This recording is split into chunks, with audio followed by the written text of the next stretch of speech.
नमस्कार दर्शक बंधु जय जगन्नाथ आपणको आम चैनल को स्वागत। पवित्र कार्तिक पूर्णिमा उपलक्षे आपणको अनेक अनेक शुभेच्छा और शुभकामना। आपणकर जदि तुला राशि होइथाए तेबे एही भिडियोटी को थरे मात्र निश्चित भावरे शेष पर्यंत देखंतु। आजिर भिडियोटी तुला राशिर लोकंक पई बहुत गुरुत्वपूर्ण रहिछि।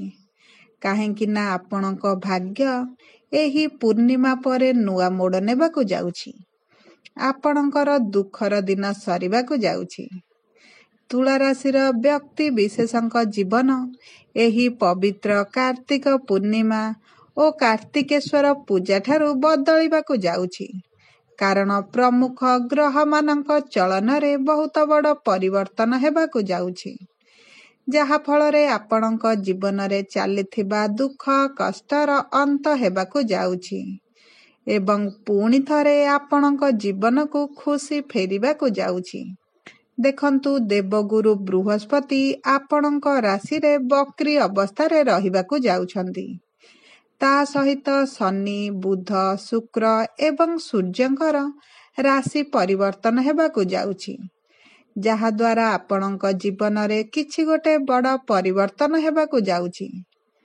तेबे आसंतु जानिबा एही पवित्र कार्तिक पूर्णिमा ठारू आपणक जीवन रे कोन सब बड़ परिवर्तन हेबाकू जाउछि। किंतु भिडियोटी आरंभ करिबा पूर्वरु जदि आपणकर भी तुला राशि होइथाए एवं आपण भी ईश्वरंकु आंतरिक भावे भक्ति एवं विश्वास करंती तेबे भिडियोटी को लाइक करंतु एवं कमेंट बॉक्स रे जय जगन्नाथ जय मां लक्ष्मी अवश्य लिखि दियंतु। ताहले आसंतु जानिबा एही प्रमुख ग्रह मानकर राशि परिवर्तन आपणक जीवन रे केउ केउ बड़ परिवर्तन आनुछि। देखंतु आपणकर स्वास्थ्य रे समस्या एबे भी देखा जाउछि। आर्थिक समस्या आपणकर बढ़ी चलिछि। आपण ऋण आनिथिले किंतु ऋण एपर्यंत सुझी पारु नाहंती। ऋणर भार आपणक उपरे बढ़ी चलिछि। जेउथिपाई आपणक परिवार रे खुशीर वातावरण रही नाही। शिक्षा क्षेत्र रे आपणकु समस्या देखा जाउछि। आपणकर अଯଥା खर्च गुड़ाए हेउछि। आपणकु चाकरी प्राप्ति होई पारु नाही। संतान संततिंक पई आपण बहुत चिंतित अछंती। आपणक व्यवसाय रे आपणकर लॉस हेउछि। आपणक प्रेम जीवन रे मध्य समस्या देखा जाउछि। दाम्पत्य जीवन रे कलह लागि रहुछि। आपण बहुत मानसिक दुश्चिंता रे रहुछंती। तेबे एही भले जहा भी समस्या आपणक जीवन रे चालुथिला ताहा एबे दूर हेबाकू जाउछि। आपणक जीवन रे पुणी थरे खुशी फेरिबाकू जाउछि। आपणक जीवन रे नूतन सूर्य उदय हेबाकू जाउछि। तेबे प्रथमे जानिबा आपणक राशि रे नवग्रहंकर स्थिति किपरि रहिछि। देखंतु आपणकर प्रथम गृह रे बुध एवं सूर्य विराजमान करिसंती। द्वितीय गृह रे शुक्र, पंचम गृह रे शनि, षष्ठ गृह रे राहु, अष्टम गृह रे गुरु, दशम गृह रे मंगल एवं द्वादश गृह रे केतु विराजमान करिसंती। जहा फल रे सेही गृह गुड़िकरे अधिक शुभाशुभ फल देबा पई तांको चेष्टा बल मिल जिवो। देखंतु आपणकर प्रथम घरे बुध एवं सूर्यंकर उपस्थिति हेतु आपणकर पर्सनालिटी रे अभिवृद्धि हेबो। आपणकर समाज रे मान सम्मान बढ़िबो। आपण निज पई निज स्वास्थ्य पई एवं कैरियर पई अधिक चिंता करिवे। आपणकर फ्यूचर विषय चिंता करिवे। निज शरीर को सुस्थ रखिबा पई अधिक चिंता करिवे। आपणकर द्वितीय गृह रे शुक्रंकर उपस्थिति हेतु आपणकर धन धान्य रे वृद्धि घटिबो। कारण द्वितीय गृह हेला धनर गृह, लक्ष्मीकर गृह। एही गृह रे भोग विलासर ग्रह शुक्रंकर उपस्थिति हेतु आपणकु धनर अभाव रहिबो नाही।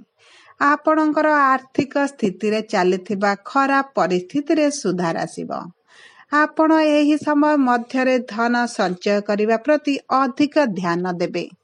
ଆପଣଙ୍କର ଯେଉଁ ଅଟକିଥିବା ଧନ ମଧ୍ୟ ଆପଣଙ୍କୁ ମିଳିଯିବ। ଦେଖନ୍ତୁ, ଆପଣଙ୍କର ପଞ୍ଚମ ଘରେ ଶନି ଉପସ୍ଥିତ ଅଛନ୍ତି ଏବଂ ଏହି ଗୃହରେ ଶନି ପୂର୍ବରୁ ବକ୍ରି ସ୍ଥିତିରେ ଥିଲେ, ଯେଉଁଥିପାଇଁ ଆପଣଙ୍କୁ ସନ୍ତାନ ପ୍ରାପ୍ତିରେ ଡିଲେ ହେଉଥିଲା। ସନ୍ତାନ ପ୍ରାପ୍ତି ହେବା ପାଇଁ ଆପଣଙ୍କୁ ବହୁତ ସମସ୍ୟାର ସମ୍ମୁଖୀନ ହେବାକୁ ପଡୁଥିଲା। କିଛି ଅସୁବିଧା ନଥିବା ସତ୍ତ୍ୱେ ମଧ୍ୟ ଆପଣଙ୍କୁ ସନ୍ତାନ ପ୍ରାପ୍ତି ହୋଇପାରୁନଥିଲା। ତା ସହିତ ଆପଣଙ୍କର ପ୍ରେମ ସମ୍ପର୍କରେ ମଧ୍ୟ ଛୋଟ ବଡ଼ କଥାକୁ ନେଇ ମନମାଳିନ ମତାନ୍ତର ଦେଖାଯାଉଥିଲା। କିନ୍ତୁ ଏହି 15 ତାରିଖ ବା କାର୍ତ୍ତିକ ପୂର୍ଣ୍ଣିମା ଦିନ ଶନିଙ୍କର ମାର୍ଗୀ ହେବା ହେତୁ ଆପଣଙ୍କ ପ୍ରେମ ସମ୍ପର୍କରେ ସୁଧାର ଆସିବ। ଆପଣଙ୍କ ପ୍ରେମ ସମ୍ପର୍କରେ ନିକଟତରତା ବଢ଼ିଯିବ। ଆପଣଙ୍କ ସାଥୀଙ୍କ ସହିତ ଆପଣ ବହୁତ ସୁଖଦ ସମୟ ଅତିବାହିତ କରିବେ। ଦେଖନ୍ତୁ, ଆପଣଙ୍କର ସନ୍ତାନ ପ୍ରାପ୍ତିର ମଧ୍ୟ ଯୋଗ ରହିଛି। ଶନିଙ୍କର ମାର୍ଗୀ ହେବା ହେତୁ ଆପଣଙ୍କର ସମସ୍ୟା କମିଯିବ। ଆପଣଙ୍କୁ ସନ୍ତାନ ସୁଖ ମିଳିବ। ଯେଉଁମାନେ ନିଜର ସନ୍ତାନର ସ୍ୱାସ୍ଥ୍ୟକୁ ନେଇ ଚିନ୍ତିତ ଅଛନ୍ତି, ତାଙ୍କର ଚିନ୍ତା କମିଯିବ। ଆପଣଙ୍କ ସନ୍ତାନର ଭାଗ୍ୟ ତାର ସାଥ ଦେବା ଆରମ୍ଭ କରିବ। ଦେଖନ୍ତୁ, ଆପଣଙ୍କର ଷଷ୍ଠ ଘରେ ରାହୁ ବିରାଜମାନ କରିଛନ୍ତି। ଷଷ୍ଠ ଘର ହେଲା ଆପଣଙ୍କର ରୋଗ, ଋଣ, ଶତ୍ରୁର ଘର। ଏହି ସମୟ ମଧ୍ୟରେ ଆପଣଙ୍କ ଶରୀରରେ ବଡ଼ ଅସୁବିଧା ଦେଖାଯିବ ନାହିଁ, କିନ୍ତୁ ଛୋଟ ବଡ଼ ସମସ୍ୟା ଆପଣଙ୍କ ଶରୀରରେ ଆସିବ। ଆପଣଙ୍କର ମେଦବହୁଳତାର ଶିକାର ହେବାର ସମ୍ଭାବନା ଅଛି। ଆପଣଙ୍କ ଶରୀରରେ କିମ୍ବା ଗଳାରେ କିଛି ସଂକ୍ରମଣ ହେବାର ସମ୍ଭାବନା ଅଛି। ଆପଣ ଏହି ସମୟ ମଧ୍ୟରେ ଆପଣଙ୍କର ଖାଦ୍ୟ ପାନୀୟ ପ୍ରତି ଟିକେ ଦାୟିତ୍ୱ ନିଅନ୍ତୁ। ରାହୁଙ୍କର ଉପସ୍ଥିତି ହେତୁ ଆପଣଙ୍କ ଶରୀରରେ କିଛି ଏଭଳି ସମସ୍ୟା ଦେଖାଯିବ, ଯେଉଁଥିପାଇଁ ଆପଣ ଅଧିକ ଚିନ୍ତିତ ରହିବେ। ଦେଖନ୍ତୁ, ଦେବଗୁରୁ ବୃହସ୍ପତି ଆପଣଙ୍କର ଅଷ୍ଟମ ଘରେ ଉପସ୍ଥିତ ଅଛନ୍ତି। ଅଷ୍ଟମ ଘର ହେଲା ଗୁପ୍ତ ଜ୍ଞାନର ଘର, ଗୁପ୍ତ ଧନର ଘର। ଏହି ସମୟ ମଧ୍ୟରେ ଯେଉଁମାନେ ରିସର୍ଚ୍ଚ ଫିଲ୍ଡରେ କାମ କରୁଛନ୍ତି, ତାଙ୍କ ପାଇଁ ବହୁତ ଲାଭଦାୟକ ରହିବ। ଆପଣଙ୍କୁ ଅଚାନକ ଧନ ପ୍ରାପ୍ତି ହେବାର ମଧ୍ୟ ସମ୍ଭାବନା ଅଛି। ଆପଣଙ୍କୁ ପୈତୃକ ସମ୍ପତ୍ତି ମିଳିବାର ମଧ୍ୟ ଯୋଗ ରହିଛି। ଦେଖନ୍ତୁ, ଆପଣଙ୍କର ଦଶମ ଘରେ ମଙ୍ଗଳ ବିରାଜମାନ କରିଛନ୍ତି। ଦଶମ ଗୃହ ହେଲା ଆପଣଙ୍କର କର୍ମକ୍ଷେତ୍ରର ଗୃହ, ଆପଣଙ୍କ କ୍ୟାରିୟରର ଗୃହ। ଏହି ସମୟ ମଧ୍ୟରେ ଆପଣଙ୍କୁ ସାହସ, ଧୈର୍ଯ୍ୟ ଏବଂ ବଳ ବୃଦ୍ଧି ହେବ, ଯାହାଫଳରେ ଆପଣଙ୍କ କ୍ୟାରିୟରରେ ଆପଣ ଉନ୍ନତି କରିବା ଆରମ୍ଭ କରିବେ। ବିଶେଷ ଭାବରେ ଯେଉଁମାନେ ଚାକିରିର ସନ୍ଧାନରେ ଥିଲେ, ତାଙ୍କୁ ଚାକିରି ପ୍ରାପ୍ତି ହେବ। ଆପଣଙ୍କର କର୍ମକ୍ଷେତ୍ରରେ ଆପଣଙ୍କର ସକାରାତ୍ମକ ପରିବର୍ତ୍ତନ ଦେଖାଯିବ। ଆପଣଙ୍କର କାର୍ଯ୍ୟ କରିବାର ଦକ୍ଷତା ପରିଚାଳନା ଯୋଗୁଁ ଆପଣଙ୍କର ଧନ ଏବଂ ପ୍ରତିଷ୍ଠାରେ ବୃଦ୍ଧି ହେବ। ଆପଣଙ୍କର ଉପରିସ୍ଥ ଅଧିକାରୀଙ୍କ ସହିତ ସମ୍ପର୍କରେ ଅନିଷ୍ଟତା ଆସିବ। ଆପଣଙ୍କର ଦକ୍ଷ ପରିଚାଳନା ପାଇଁ ଆପଣଙ୍କ କର୍ମକ୍ଷେତ୍ରରେ ମଧ୍ୟ ମାନ ସମ୍ମାନର ବୃଦ୍ଧି ଘଟିବ। ଦେଖନ୍ତୁ, ବ୍ୟବସାୟୀ ମାନଙ୍କ ପାଇଁ ବହୁତ ଭଲ ସମୟ ଆସିଛି। ବ୍ୟବସାୟୀ ମାନଙ୍କର ପରିଶ୍ରମ ଅନୁପାତରେ ଧନ ଆମଦାନୀଟି ବଢ଼ିଯିବ। ତାଙ୍କ ବ୍ୟବସାୟରେ ଚାଲିଥିବା ଖରାପ ପରିସ୍ଥିତିରେ ସୁଧାର ଆସିବ। ବ୍ୟବସାୟରେ ଆୟ ବଢ଼ିଯିବାର ମଧ୍ୟ ସମ୍ଭାବନା ଅଛି। ଆପଣମାନଙ୍କ ପିଲାମାନଙ୍କ ସାହାଯ୍ୟରେ ମଧ୍ୟ ଆପଣଙ୍କ ବ୍ୟବସାୟରେ ଆୟ ଭଲ ହେବ। ଦେଖନ୍ତୁ, ଆପଣଙ୍କର ସମାଜରେ ନିଜ ବ୍ୟବସାୟକୁ ନେଇକି ନିଜର ମାନ ସମ୍ମାନ ବୃଦ୍ଧି ମଧ୍ୟ କରିବେ।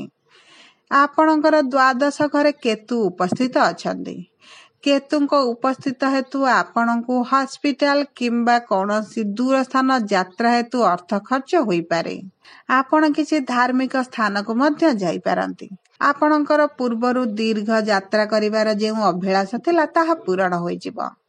ସବୁ ପରେ ଏହି କାର୍ତ୍ତିକ ପୂର୍ଣ୍ଣିମା ପରେ ଆପଣଙ୍କର ଭାଗ୍ୟରେ ବଡ଼ ପରିବର୍ତ୍ତନ ଆସିବ।